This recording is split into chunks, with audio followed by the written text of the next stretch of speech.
First question, Logan in the middle. This question is for Khris.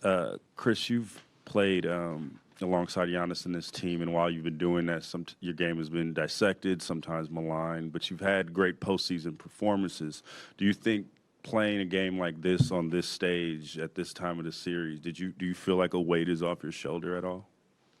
No, not necessarily. I mean, not perfect. I feel like I've had a great career so far. Every year I feel like I advance my game, and as an organization, we take a step forward most of these years that I've been here. As far as the other stuff, I really don't care about. With myself, with this organization, it's all about taking a step each day in the right direction. Giannis talked about how much he trusts you, and you saw the play after you got the layup, how everybody just kind of came onto you and picked you up. What is it like to have that trust of your teammates? Does that help you kind of block out any outside noise that you get because you have the backing of your team?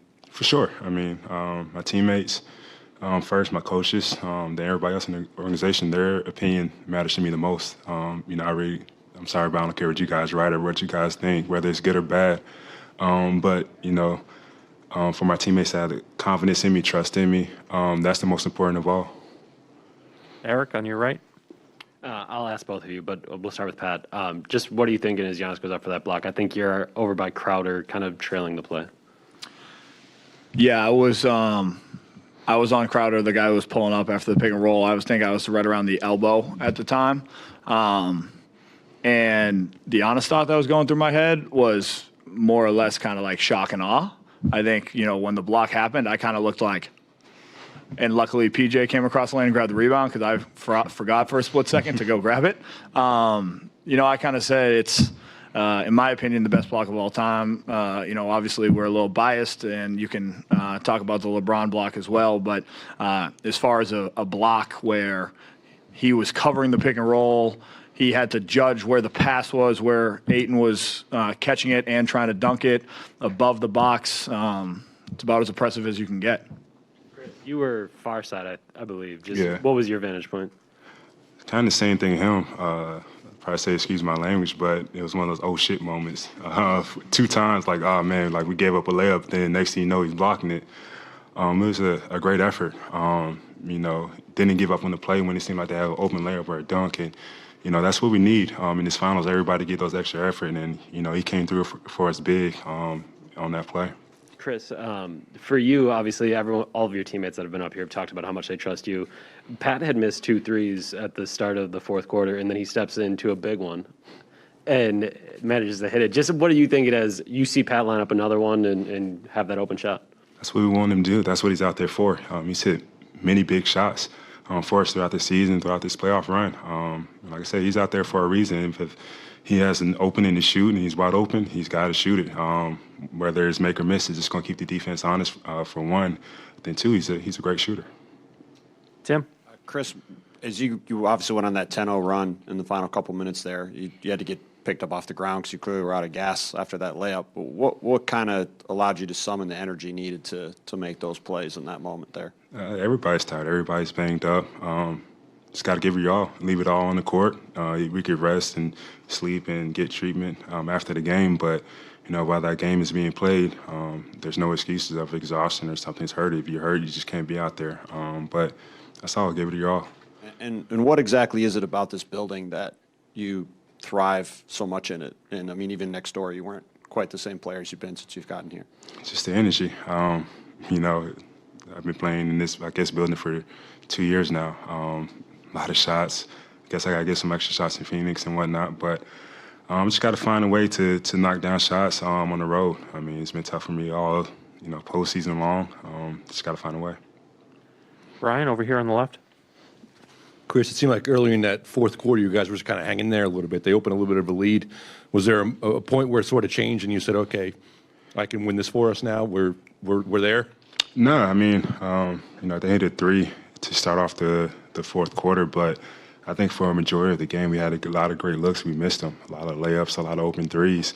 You just hope at some point they're going to fall, but at the same time, you have to get stops, and that's the main thing in that fourth quarter. We were able to get stops when we needed to. Lori, right here. I hate to oversimplify it, but your team was shooting 38%. Did you feel like you just needed to take over at that point in those final 2 minutes? And then secondly, we don't talk enough about your free throw shooting and how clutch it is. How much work do you put into that, or is that just something that's been so automatic for you for so long it's effortless? As far as free throws, I mean, it's just a routine thing. We do free throw shooting games after practice every day. I shoot free throws for my pregame routine. It's just, a routine thing for me. As far as the fourth quarter, late in the fourth quarter, we just ran sets that, enabled me to get to my spots. And after that, I just got to make reads, whether it's to shoot, whether to find an open guy, Giannis on the roll. It's just reading the defense at that point. Just luckily, thankfully, I hit some shots. Jim up front. Hey, Pat. Late when you switch over onto Devin, in late game situations like that, is there any thought of, time on the clock, score? Maybe they're hunting for that matchup to a degree, the way he's playing. And so I guess you kind of speak to that and maybe walk us through how you ended up with that contest and the miss. Yeah, I mean, I have confidence in my athleticism. I think I can defend at a high level. I think sometimes they are looking for a matchup, and I think sometimes it's it's like a pride thing, right? I think he got me once on a pump fake that I can't fall for, giving him 3 points at the free throw line. We've talked about it, and I got to be better in that situation.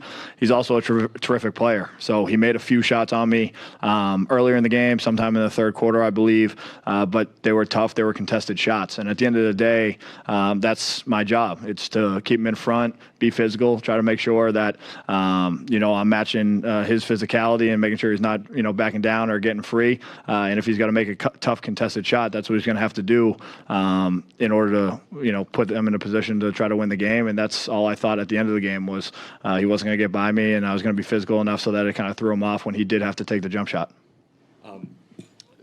Bud said this was a mental toughness kind of victory in a lot of ways, and a lot of hustle plays late. Giannis's block, Drew's rebounding, some defense there. Either of you can answer this, I guess. Is that would you say that was accurate in terms of just having to kind of dig into something a little bit in the final few minutes? Yeah, it's a grind. A lot of playoff games, especially when it comes late in the fourth quarter, it's a grind.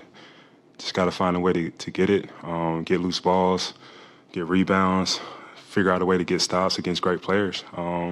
That's all I can really say about it. It's a grind. Jeff, towards the back. For both of you, same topic. Khris, do you know how many shots you attempted tonight? A playoff career high 33. When did you realize that was going to be that kind of night for you to take that many shots? And then for you, Pat, when did you start to notice it was a Khris Middleton night? I don't count shots. I mean, I just try to let the game come to me. If the shot's there, I got to take it no matter what. No matter how many times I shoot, no matter how many times I miss. That's just the way I play the game. I don't realize any really stats or shots or points really until the end of the game. I think it's always a Khris Middleton kind of night. I mean, at the end of the day, he makes the right plays. Tonight, it called for him to be more aggressive with a jump shot, but he's always going to be aggressive. He finds the right guys. He finds the open man if they double him, if they try to blitz him. He's the guy that we want to have the ball at the end of the game, and we have great leadership. Khris, Giannis, Drew, no matter what's happening during the game, we all trust their leadership and their ability to make the right play, and whether that's shooting, passing, playmaking, defending, whatever it might be. Tonight was one of those nights that, Khris took over, and it's great. We're happy to have him on our side as opposed to anything else, and I'm just thrilled that, he's been able to kind of show the world it because we see it every single day. Mara on Zoom. Question from Spencer over here on Zoom. Spencer Davies, basketballnews.com. Hey, Khris, obviously it's tough to keep Ayton off the glass when he's going up there and getting those rebounds. But even at the beginning of the fourth, when you guys were trailing, when guys to your left like Pat and PJ and Bobby are going up and gang rebounding and taking those opportunities away and fighting for those boards, what does that do for you guys as a team, just energy-wise, and maybe giving you guys some momentum? Just gives us a chance. When we go small, that's one of the biggest emphasis that we talk about in our timeouts and our huddles is that we got to find a way to block out, pit bodies on their guys crashing, especially Aiden. He's a beast down there. He finds a way to get tips on balls, to tip them out to teammates, to grab them and give them extra possessions, extra threes. So when guys Pat, Tuck, like you said, when everybody comes in and puts a body on him and, helps rebound, it just allows us to play faster. We'll go to Mark Schwartz next on Zoom. Pat, this is for you. You conceded earlier that you may be biased, but I think it's really a good time for you to break down which is the greatest block of all time. LeBron's chase down or what Giannis did tonight, and why? I would look at the criteria of greatest block of all time based off difficulty of the block and then, time and score. I think obviously, LeBron's time and score probably has the edge in that situation because of when it was and helped them, literally win a championship that game. But I think the difference between the time and score difference and then the difficulty of the block difference gives the edge to Giannis just because, chase down block, you got a little bit more of an ability to read, and obviously it's a great block. We're talking about two of the best blocks of all time, so I don't want to discredit that block. But like I said, Giannis was guarding the pick and roll. I mean, he was guarding the pick and roll. That's a play that, they've done time and time again. Book threw a great pass. He threw it high and away from any defender, and Giannis was able to recover. I mean, he's defensive player of the year, two-time MVP for a reason, and I think it's those types of plays, to be able to read where Ayton is, where the ball is, and then have the athleticism to get that high and get literally all of the basketball is why I would give the edge to him. Last two questions in here, Lori and then Eric. Khris, your personality is always interesting. When we hear you on Zoom, we have to turn up the volume, and I think you've always hated the limelight, and now I think you're bringing every teammate you can to a joint press conference. Is it truly you just hate it, or you want to share it, or you're trying to deflect a little bit? I mean, it's the finals. This is your moment. It's hard to explain, really. I mean, the teammate thing is just a timing thing. I guess I tell guys to wait on me. I was hoping he was going to have to answer every question. But as far as just, the limelight, whatever, I really don't care about it too much. I just like doing my thing, being around my teammates. Like I said earlier, the credit I get from my teammates or the opinion, how do I say this? Whatever my teammates think of me, that's what means the most. I love to talk to them, hang out with them some. As far as, being all over the place, being on magazines, commercials, getting interviewed all the time, that's just not me. I like staying low-key, staying out the way. That's just who I am. Eric, last question on the right. One more for you, Khris. So for you, you're up 4. You're going to the free throw line. You guys have just gotten a stop, and then all of a sudden you feel 7 foot, 240 pounds just hug you on the way. Like, what are you thinking other than like, man, I'm tired, let me shoot this free throw? Nah, I mean, just love those moments. I mean, I know how much he put into that game. He knew how much I put into the game. We knew how much everybody put into that game, and it seemed like the game was over, there for a minute, but nobody caved. We stayed with it.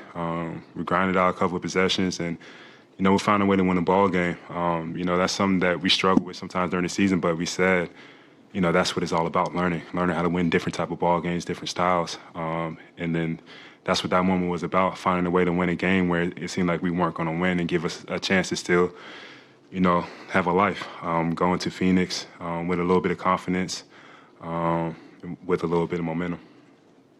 Thanks, guys.